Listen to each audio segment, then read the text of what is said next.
Good morning बच्चों। आज हम लोग संस्कृत में पाठ 15 पढ़ेंगे, जिसका नाम है व्याकरण। बच्चों, व्याकरण में आज हम लोग पढ़ेंगे संधि बोध कि संधि क्या होती है, संधि विच्छेद किसे कहते हैं और संधि के कितने भेद हैं। तो बच्चों, आपको बता दें कि संधि क्या होती है। संधि का जो शाब्दिक अर्थ होता है वो होता है जोड़ना। ठीक है, संधि का शाब्दिक अर्थ होता है जोड़ना। तो यहाँ पर संधि है व्याकरण में, संस्कृत में हमारे पास। तो इसमें जब दो वर्णों का मेल होता है तो दो वर्णों के मेल को संधि कहते हैं हिंदी में, ये संस्कृत की भाषा में और हिंदी लैंग्वेज में। तो दो वर्णों के मेल को संधि कहते हैं।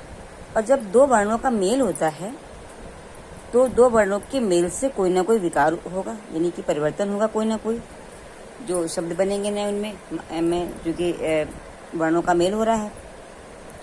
तो जो परिवर्तन आता है तो इसी परिवर्तन को या इसी विकार को हम संधि के नाम से जानते हैं।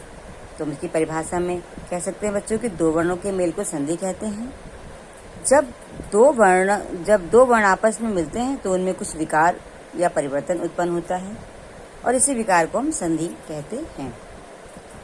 अब संधि के भेद क्या होते हैं, अब संधि विच्छेद क्या होता है बच्चों। विच्छेद का अर्थ होता है कि तोड़ना, दो भागों में अलग अलग उसको बांटना, विच्छेद करना, तोड़ देना। तो जिन दो वर्णों के मेल से कोई नया शब्द बनता है तो वो जो संधि युक्त शब्द होता है तो उस संधि युक्त शब्द को अलग अलग जिस प्रकार से उन्होंने उनको जोड़ा था उसी प्रकार से उनको नियमानुसार अलग अलग जो करना, तोड़ना उन्हें, इस क्रिया को संधि विच्छेद कहते हैं। तो संधि युक्त शब्द को नियमानुसार शब्दों में विभक्त करने की जो क्रिया होती है वो संधि विच्छेद कहलाती है। उसे हम कहते हैं संधि विच्छेद, यानी कि उसको विच्छेद करना, तोड़ देना, अलग अलग उसको करना। अब बच्चों, संधि के प्रकार कितने होते हैं। तो संधि मुख्यतः 3 प्रकार की होती है। पहले भी हम लोग इसको पढ़ चुके हैं, स्वर संधि, व्यंजन संधि और विसर्ग संधि। स्वर संधि, व्यंजन संधि और विसर्ग संधि। ठीक है, तो हमारा जो पहला भाग है स्वर संधि। तो स्वर संधि किसे कहते हैं। तो देखिए, जैसा कि नाम से ही स्पष्ट है, स्वर संधि। स्वर मतलब कि जहाँ पर स्वर वर्णों का मेल हो रहा हो। तो स्वर जो वर्ण होते हैं उनके मेल से होने वाले, उनका मेल होने पर जब उसके स्वर में कोई परिवर्तन आता है, कोई विकार होता है, तब हम उसे स्वर संधि के नाम से जानते हैं। कहने का तात्पर्य है कि स्वर संधि में स्वर वर्णों का ही मेल होगा। पहली बात ये, इसकी कंडीशन तो होगी क्योंकि इसका नाम ही है स्वर संधि। और स्वर वर्णों के मेल से जो विकार या जो परिवर्तन उत्पन्न होता है इसे हम स्वर संधि कहते हैं। अब बच्चों, स्वर संधि के भी भेद होते हैं।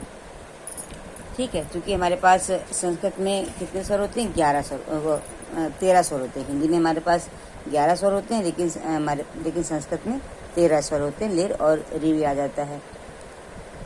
तो संस्कृत में दीर्घ संधि के बच्चों 6 भेद हैं। पहला भेद हमारा है दीर्घ संधि। तो आज हम दीर्घ संधि के बारे में पढ़ेंगे। पहला भेद हमारा है दीर्घ संधि। दीर्घ का मतलब होता है बच्चों बड़ा। ठीक है, तो जब स्वरों का मेल होने पर, जो संधि हो उसमें दीर्घ स्वर की मात्रा आए, बड़े स्वर की मात्रा, तो वही दीर्घ संधि होती है। तो जब हस्व या दीर्घ, हस्व मतलब छोटा या और दीर्घ मतलब बड़ा, यानी कि छोटा आ, छोटी ई, ऊ, री से हस्व अथवा दीर्घ, मतलब हस्व हो चाहे दीर्घ हो, चाहे बड़ा आ हो चाहे छोटा आ हो, चाहे बड़ी ई हो चाहे छोटी ई हो, चाहे बड़ा ऊ हो चाहे छोटा ई, चाहे छोटा ऊ हो। ये 4 आपको वर्ण आपको याद रखने हैं। इनका जब इन्हीं वर्णों से मेल होता है तब वहाँ पर दीर्घ संधि होता है। दीर्घ संधि की सबसे बड़ी पहचान बच्चों ये याद रखना कि दीर्घ संधि में समान वर्णों का मेल होता है।